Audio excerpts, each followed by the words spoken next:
શહેરના કોઠીપોળ ખાતે આજ રોજ જે 1942ના 18મી ઓગસ્ટના રોજ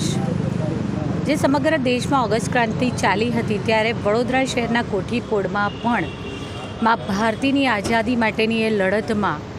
વડોદરા શહેરના બે વીર શહીદો કે જે દિવસે તે 18મી ઓગસ્ટના દિવસે તેમણે મા ભારતીની આઝાદી માટે પોતાના પ્રાણોની આહુતિ આપી હતી એવા શોમાભાઈ બેચરભાઈ પંચાલ અને ભગવાનભાઈ ગોપાલદાસ રાણા આ બંને વીર શહીદોએ પોતાના પ્રાણોની આહુતિ આપી હતી. વડોદરા મહાનગરપાલિકા દ્વારા પ્રતિવર્ષ કોઠીપોળ ખાતે આવેલ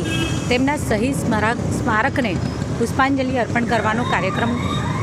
કરવામાં આવતો હોય છે. સાથે સાથે અનેકવિધ કાર્યક્રમો અને જ્યારે શહીદ યાત્રા યુવા મોરચા દ્વારા રેલીના અવારનવાર જ્યારે આયોજનો કરવામાં આવે છે ત્યારે પણ આ બંને શહીદોને યાદ કરી તેમને પુષ્પાંજલિ અર્પણ કરવામાં આવતી હોય છે. આજ રોજ તેમને સલામી આપી અને તેમને પુષ્પાંજલિ અર્પણ કરી, હૃદયાંજલિ અર્પણ કરી, જેમાં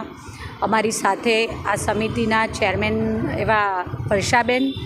પૂર્વ સ્ટેન્ડિંગ સમિતિના ચેરમેન ડૉક્ટર હિતેન્દ્રભાઈ, મારા સૌ સાથી સભાસદશ્રીઓ, આજે બંને શહીદો છે તેમના પરિવારના સભ્યશ્રીઓ, સ્થાનિક નાગરિકો,